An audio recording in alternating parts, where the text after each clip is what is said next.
ጤና ይስጥልን የተወደዳችሁ የመሃል ሚዲያ አድማጭ ተመልካቾቻችን እንደምን ሰንብታችኋል? ሳምንታዊው መሃል ዳሰሳ ፕሮግራማችን ተጀምሯል። በዛሬው ሳምንታዊው መሃል ዳሰሳችንም እንግዲህ የተለያዩ የተመራረጡ አጭር መረጃዎችን ካደረስናችሁ በኋላ በእለቱ የምንወያይበትን ርዕሰ ጉዳይ በማስተዋወቅ አብረናችሁ እኔ ትዕግስት ሁሉ እንዲሁም ባልደረባዬ ቢኒያም ከድር አብረናችሁ ቆይታ የምናደርግ ይሆናል። ቢኒ እንደምን ውለሃል? እንደነሽ ቲጂ ሰላም ነው? እግዚአብሔር ይመስገን። እንግዲህ እስቲ አንተ ጋር ያለውን መረጃዎች እናስተዋውቅና ከዛ ካንተን ጀምረና እንቀጥል። ያው እኔ ጋር እንግዲህ ያለው ወይዘሮ ኬሪያ ኢብራሂም የተናገሩት ንግግር አለ። የአፍሪካ ህብረትን የተመለከተም ንግግር አለ። ከሶማሊያም የመጡ መረጃዎች አሉ። እነሱ መረጃዎችን ማጋራ ይሆናል። በህዋትም እንዲሁ ሻቢያ ደግሞ አዲስ ጦርነት ለመክፈት ወደ ባድመ መጠጋቱ ተሰምቷል። እሱን የተመለከቱ መረጃዎችን ይዣለሁ። እኔ ጋር ወዳለው የመጀመሪያ መረጃ ሳልፍ እንግዲህ ቢኒ ስምረት ፓርቲ በስም ያልጠቀሳቸው አካላት ፓርቲው ላይ ከሚያካሂዱት የችኮላ የፖለቲካ ዘመቻዎች እንዲቆጠቡ በመግለጫ ጠይቋል ማለት ነው። ባሳለፍነው ሳምንት የዲሞክራሲ ስምረት ትግራይ ፓርቲ ይህንን ጥሪ ያቀረበው አንዳንድ የፓርቲው አባላትና አመራሮች በግሊፋዊ የማህበራዊ ገጾቻቸው ላይ የሚጽፏቸው ጽፎች የግላቸው እንጂ ፓርቲውን የሚወክሉ አለመሆናቸውን በመግለጽ መግለጫ አጋርቷል ማለት ነው። ባሳለፍነው ሳምንት እንግዲህ ወደ እኔ መረጃ ይስመልስሽ የቀድሞ የፌዴሬሽን ምክር ቤት አፈ ጉባኤና የህዋት ከፍተኛ አመራር የነበሩት ወይዘሮ ኬሪያ ኢብራሂም በኤንቢሲ ቴሌቪዥን ቀርበው ከጋዜጠኛ ብሩክ ጋር 50 ዓመት ወደፊት 50 ዓመት ወደ ኋላ በሚለው ዝግጅት ላይ የተለያዩ ሀሳቦችን አንስተዋል። ካነሷቸው ሀሳቦች መካከል የተወሰኑትን ነው ለተመልካቹ እና ላንቺ የማጋራው። እንግዲህ እሳቸው ካነሱት መካከል አንደኛው በአሁኑ ሰዓት ትግራይ ሙሉ በሙሉ በሻቢያ ቁጥጥር ስር ገብታለች። ስለሆነም የፌዴራል መንግስቱ አስቸኳይ አዋጅ ማወጅ አለበት የሚል መልእክትን አስተላልፏል። ሌላ ወይዘሮ ኬሪያ ኢብራሂም ያነሱት ሻቢያና ህዋት መቼም በፊት ለፊት አይገናኙም። ፊት ለፊት ከተገናኙ አለቀላቸው፣ ያኔ ሁሉም ነገር ያበቃል። እነሱ የሚገናኙት በድብቅ ነው። በድብቅ መገናኘት ከጀመሩ ቆይተዋል። አቦይ ስብሃት ለኢሳያስ አፈወርቂ ኢሳያስ ብጻይ ሲሉ ነበረ። ያኔ ነው ሁሉም ነገር የገባን። ብጻይ ማለት ጓዴ እንደማለት ነው ካሉ በኋላ ይሄ የአፍ ወለምታ አይደለም፣ ሆን ተብሎ ደሊብሬትሊ ታስቦበት ታቅዶበት የተነገረ ንግግር ነው። ይህንን የትግራይ ህዝብ በፍጹም አይፈልግም። ጽምዶ ሲፈጠር የትግራይ ህዝብ ተደናቅጦ ከትግራይ ወጥቷል። አቅም ያለው ወደ አዲስ አበባም ወደ ሌላ ቦታም ሄዷል። ቲዲኤፍም እርስ በርሱ ተከፋፍሎ እርስ በርሱ እየተታኮሰ እየተጫረሰ ይገኛል ብሏል። ወይዘሮ ኬሪያ ሶስተኛ አድርገው ያነሱት ሀሳብ ምንድነው? በአሁኑ ሰዓት ኢትዮጵያን እየመራ ያለው ጠቅላይ ሚኒስትር ዶክተር አብይ አህመድ ነው።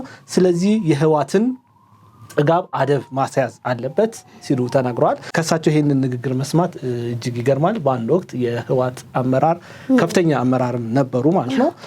አራተኛ አድርገው ያነሱት በትግራይ ስርዓት አልበኝነት ነክሷል። ህዝቡም ለጦርነት ገንዘብ እንዲያዋጣ ተነግሮታል። ሁሉም ሰው በጦርነቱ እንዲሳተፉ እየተገደዱ ይገኛል የሚል ሀሳብ አንስተዋል። ወይዘሮ ኬሪያ ኢብራሂም ካነሷቸው ሰፊ ሀሳቦች መካከል ለተመልካቾች የመረጥኳቸው እነዚህ አራቱን ነው። ወደ አንቺ ልመለስሽ። መልካም ቢኒ፣ እንግዲህ ወደ ሁለተኛው ኔጋ ወዳለው መረጃ ሳልፍ ደግሞ ከግብጽ ሻቢያ እንዲሁም ህዋት ተልእኮን የተቀበሉ የአማራ ፋኖ ብሔራዊ ንቅናቄ አፋባና አባላት የጎንደር ህዝብ ተስፋ የሆነውን የመገጭን ግድብ ፕሮጀክት ስራን የማደናቀፍ ተልእኮን በመቀበል በአካባቢው እየተንቀሳቀሱ እንደሆነም የተሰማው ባሳለፍነው ሳምንት ነበረ። የፕሮጀክቱን ተሽከርካሪዎችን ማቃጠል፣ ሰራተኞችን ማገት ከዛም ባሻገር ደግሞ ጥቃት መሰንዘር፣ የግንባታ ንብረቶችን መዝረፍ ከተሰጣቸው ተልእኮች ውስጥ ዋነኞቹ እንደሆነ ነው የተገለጸው። የጎንደር ከተማና አካባቢው ህዝብም ይህንን ተከትሎም በተለይ ወጣቶቹ በጋራ ቆማችሁ ሀብታችሁን ጠብቁ የሚል መልእክት ከየቦታው እየተሰነዘረ ያለበት ሁኔታ ነበረ ማለት ነው ባሳለፍነው ሳምንት። እንግዲህ በሁለተኛነት ያስኩት መረጃ ይሄ ነው ማለት ነው። ወደ ቀጣይ መረጃ ሳልፍ ሙስና የተንሰራፋባቸው ሀገራት ስም ዝርዝር ውስጥ ኤርትራ በአንደኝነት እንደምትገኝ የተገለጸውን በዚሁ ባሳለፍነው ሳምንት ነበረ። እንግዲህ ቢኒ ትራንስፓረንሲ ኢንተርናሽናል የሚባለው ተቋም ሀገራት በህዝብ ተቋማቸው ውስጥ ያለውን የሙስና መጠንን በመመርመር በየአመቱ ሪፖርት ያቀርባል። በዛ ሪፖርት መሰረትም ባሳለፍነው አመት በ2025 ማለት ነው በተለያዩ መለኪያዎች ባደረገው ጥናት በአምባገነኑ ኢሳያስ አፈወርቂ የምትተዳደረው ኤርትራ ከፍተኛ ሙስና የተንሰራፋባት ሀገር ናት ሲል ይፋ አድርጓል ማለት ነው። ይሄ ነው መረጃ። ወደ አንተ ጋር እንቀጥል። እንግዲህ ወደ እኔ ስንመለስ ሶማሊያን የተመለከተ መረጃ ነው ማጋራሽ። የሶማሊያ ፕሬዝዳንት ወደ አፍሪካ ህብረት ስብሰባ ከመምጣታቸው በፊት ከግብጽ ጋር በአዊሶም በኩል በሀገራቸው ወታደራዊ ስነ ስርዓት ላይ ተሳትፎ ነበር። እዛ ላይም ተገኝተው ነበረ። የሶማሊያው ፕሬዚዳንት እንደገለጹት የግብጽና የኢትዮጵያ ወታደሮች በፍጹም በአንድ አካባቢ አይሰፍሩም ሲሉ ተናግሯል። ከዛ ውጪ የግብጽ ወታደሮች ኢትዮጵያና ሶማሊያ በሚዋሰኑበት አካባቢም አይሰፍሩም ሲሉም እንዲሁ ተደምጧል። ከዛ ውጪ ሶማሌላንድ የሀገርነት እውቅና ከእስራኤል ማግኘቷን ተከትሎ አንዳንድ ጎረቤቶቻችን ለጊዜያዊ ፍላጎታቸው ሲሉ በዚህ ጉዳይ ላይ ደስተኛ ናቸው ሲሉ ገልጿል። እነማንን እንደሆነ ስፔሲፊክ አድርገው ሀገሩን አልተናገሩም፣ ግን አንዳንድ ሲሉ ገልጸዋል ማለት ነው። የሶማሌላንድ ፕሬዚዳንት አብዱርሃማን መሐመድ ኦሮ ከሲኤንኤን ጋር ባደረጉት ቆይታ ላይ ሶማሌላንድ ከኢትዮጵያ ጋር የትራንስፖርትና የንግድ ስምምነት ልትፈጽም ከጫፍ መድረሷን ተናግሯል። ኢትዮጵያም በየዓመቱ የምታስተናግደው የአፍሪካ ህብረት ስብሰባ ላይ የህብረቱ አባላት ሀገራት ባንዲራን በየአደባባዮቿ ትሰቅላለች። በዚህ ዓመት ደግሞ ለአጭር ሰዓትም ቢሆን የሶማሌላንድ ባንዲራ እንዲውለበለብ ተደርጓል። ይሄ በሶማሌ አክቲቪስቶች በጣም ሲራገብ ቆይቷል። እጅግ በጣም ቁጣንም የቀሰቀሰ ጉዳይ ነው። የሶማሊያው ፕሬዚዳንት ሀሰን ሼክ መሐመድ በትናንትናው ዕለት የአፍሪካ ህብረት አባል ሀገራት ላይ ባደረጉት ንግግር ዓለም አቀፍ ህግን የሚያዳክም ቀጠናውን የሚያናጋ እና በሀገራት መካከል ያለውን መተማመን የሚሸረሽር የውጭ አካላት የሚፈጽሙትን ጣልቃ ገብነትና የአንዳንድ ወገን እርምጃ ሁሉ ውድቅ እንዲደረግ ጥሪ አቅርበዋል።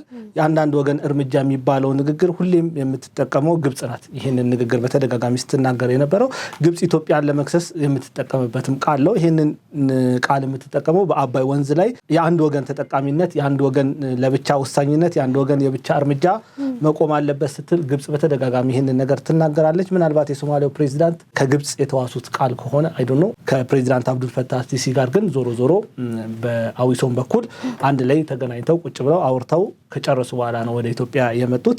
በእኔ በኩል ያለው ሶማሊያን የተመለከተው መረጃ ይሄን ይመስላል። መልካም ስም በስራ ይገለጻል፣ ስራችን ደግሞ ለእኛ ምስክር ነው። ድርጅታችን ሰመር ሪል ስቴት ከዚህ በፊት በመሃል ካሳንቺስ ጥንቅቅ አድርገን ሰርተን ባስረከብናቸው ብዙዎች ያውቁናል። ዛሬ ደግሞ በዲፕሎማቶች መንደር በእንግሊዝ ኤምባሲ አጠገብ እንዲሁም በአዲሱ ቤተ መንግስት ስር እጅግ ዘመናዊ አፓርትመንቶችን ከታላቅ ቅናሽ ጋር አቅርበንሎታል። እጅግ ዘመናዊ ሊፍቶችን፣ የመዋኛ ገንዳ፣ በቂ መሰብሰቢያ አዳራሾችንና ለአንድ አባወራ 2 የመኪና ማቆሚያም አዘጋጅተናል። በካሬ ከ83,000 ብር ጀምሮ በ10% ቅድመ ክፍያ ለአጭር ጊዜ ከሚቆይ እስከ 30% ልዩ ቅናሽ ይዘንሎት መተናል። ለበለጠ መረጃ በ0994 003949 አለያም በ0923 73 4049 ላይ ይደውሎ።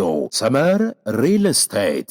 መልካም ቢኒ፣ እኔ ጋር ወዳለው ወደ ቀጣዩ መረጃ ሳልፍ ደግሞ የመራጮች ምዝገባ የሚጀመርበት ቀን ወደ የካቲት 28 መራዘሙን የብሔራዊ ምርጫ ቦርድ በሰጠው መግለጫ አሳውቋል ማለት ነው።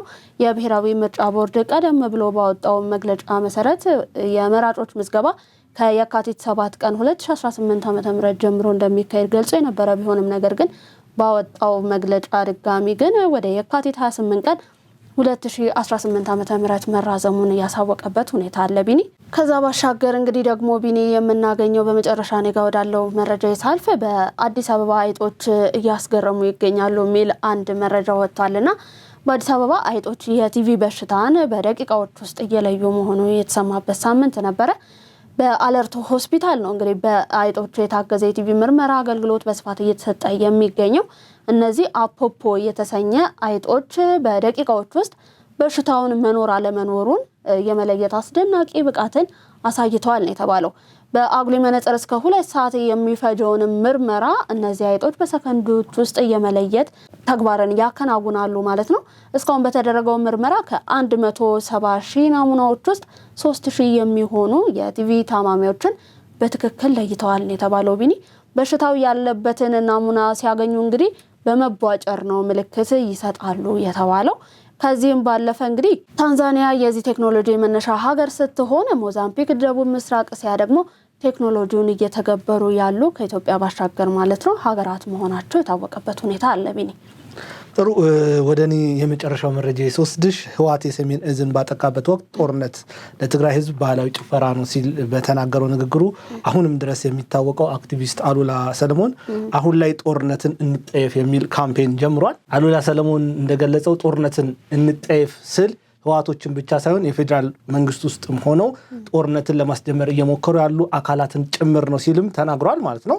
አሁን ደግሞ ከትግራይ የሚደርሱኝ መልእክቶች ብሎ በፌስቡክ ላይ ካጋራው መልእክት መካከል አንደኛው ነው የምነግርሽ። እባካችሁ ጦርነት አስቀሩልን፣ ባንክ ካሽ የሚባል ነገር የለም፣ ብርም የለም፣ የዕለት ጉርስ አጥተናል፣ ተቸግረናል፣ ህዝቡ በካድሬዎች ዳግም ለጦርነት ተዘጋጁ እየተባለ ይገኛል፣ ልጆችን ስጥ ስንቅ አቅርብ እየተባለ ጭንቅ ውስጥ ገብቷል፣ ህዝቡ ፈጽሞ የጦርነት ፍላጎት የለውም፣ ወደ ጦርነት መግባት አንፈልግም እያሉ መልእክቶች ይደርሱኛል ብሎ በማህበራዊ ሚዲያ ላይ አጋርቷል ማለት ነው። የኢትዮጵያ መንግስት ለኤርትራቸው በጻፈው ደብዳቤ ላይ በአስቸኳይ ወረ ከያዝካቸው መሬት ለቀ ውጣ የሚል መልእክት አስተላልፎ ነበረ። ባለፈው ሳምንትም ለድርድርም በሩ ክፍት እንደሆነ የኢትዮጵያ መንግስት ተናግሮ ነበረ።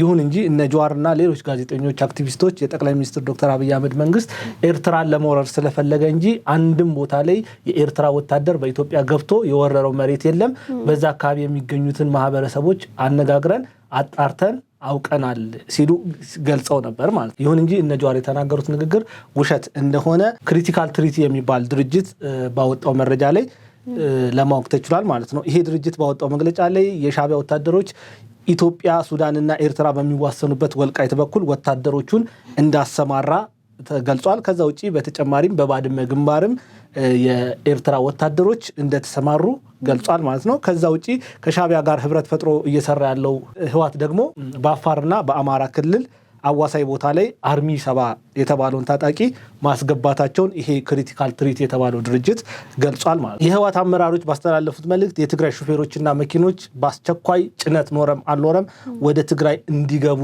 የሚል ትዕዛዝ ሰጥቷል። ወደ ትግራይም እየተመሙ እንዳሉ ተሰምቷል። አጠቃላይ በሰሜኑ የሀገራችን ክፍል ላይ ከፍተኛ ውጥረት ይገኛል። ይህንን ውጥረት ደግሞ እያባባሰ የሚገኘው ሻዕቢያ ነው። እነዚህ ሁለቱ ሀገራት ወደ ጦርነት የሚገቡበት ሰፊ እድል እንዳላቸውም ይሄ ክሪቲካል ትሪቲ የተባለው ድርጅት አሳውቋል ማለት ነው። መልካም ቢኒ፣ እንግዲህ አጫጭር መረጃዎቹን በዚህ መልክ ወደ ውድ ተመልካቾቻችን ካደረስን ወደ ዋና ርዕሰ ጉዳያችን ወደ መወያያ አጀንዳችን እንለፍ። 39ኛው የአፍሪካ ህብረት የመሪዎች ጉባኤ እንግዲህ በይፋ ተጀምሯል። ከትላንትና ጀምሮ ዛሬም ቀጥሎ ፍጻሜውን የሚያገኝ ነው ማለት ነው የሚሆነው።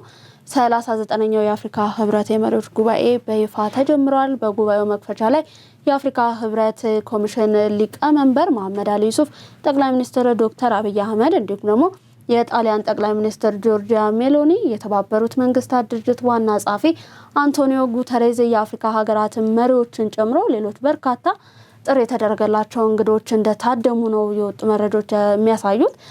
ጉባኤው የሚካሄደውም ዘላቂ የውሃ አቅርቦትና ደህንነቱ የተጠበቀ የንጽህና አጠባበቅ ስርዓቶችን ማረጋገጥ ለአጀንዳ 2063 ግቦች ስኬታማነት በሚል መሪ ሀሳብ ነው ማለት ነው። መሪዎቹ የሚመክሩት 48ኛው የአፍሪካ ህብረት የስራ አስፈጻሚ ምክር ቤት መደበኛ ስብሰባ ላይ ውይይት በተደረገባቸው አጀንዳዎች ላይ ነው።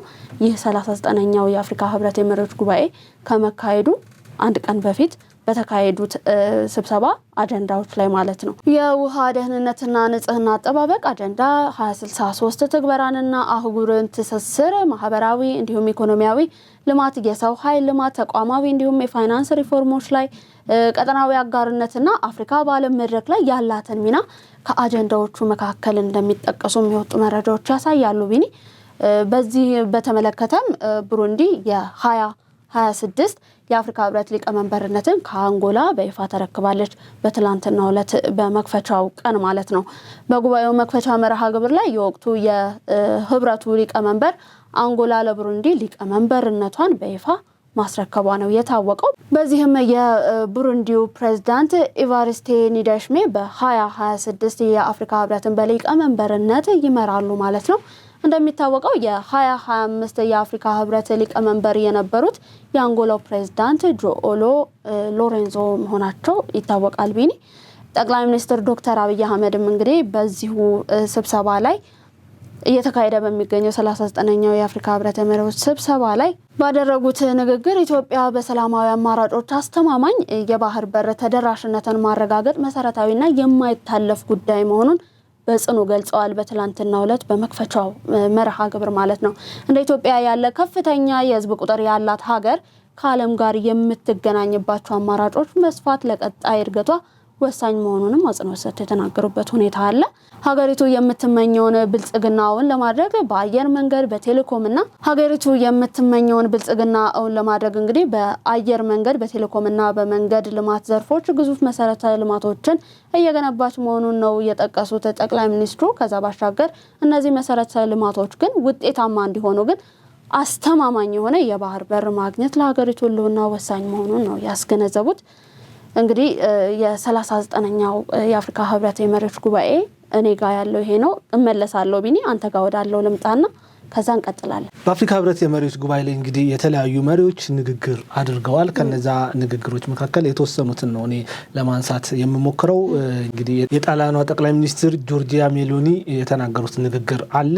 ጠቅላይ ሚኒስትሯ እጅጉን አስገራሚ ንግግር ነው የተናገሩት። እሳቸው ያሉት ታሪክ ዛሬ እዚህ አፍሪካ ውስጥ እየተጻፈ ነው። አፍሪካ የዚህ ታሪክ ተመልካች ሳትሆን ዋና ተዋናይ ሆናለች የሚል ንግግርን አድርጓል። በሌላ በኩል ደግሞ የተባበሩት መንግስታት ኃላፊ የሆኑት አንቶኒዮ ጉተሬዝ የተናገሩት ንግግርን ስንመለከት ከዚህ በኋላ አፍሪካን ያገለለ የዓለም ስርዓት ጊዜው አልፎበታል ሲሉም ተናግረዋል። አፍሪካን መበዝበዝ መቆም አለበት፣ ይሄ 26 እንጂ 1946 ላይ አይደለንም ሲሉም ተናግረዋል። ሌላኛው የኛው መሪ ጠቅላይ ሚኒስትር ዶክተር አብይ አህመድ ያደረጉት ንግግር ነው። እሳቸው ያው ንግግራቸው በባህር በር ላይ ያተኮረ ነው። የባህር በር ተደራሽነትን ለኢትዮጵያ የህልውና ጉዳይ ነው ሲሉም ተናግረዋል። የተለያዩ ወደቦች ያስፈልጉናል ያሉ ሲሆን ይሄ ንግግር ታሪካዊ ንግግር ነው። እንግዲህ ላለፉት 34 ዓመታት በኢትዮጵያ ፓርላማ እንኳን ስለ ባህር በር ማንሳት ወንጀል ነበረ።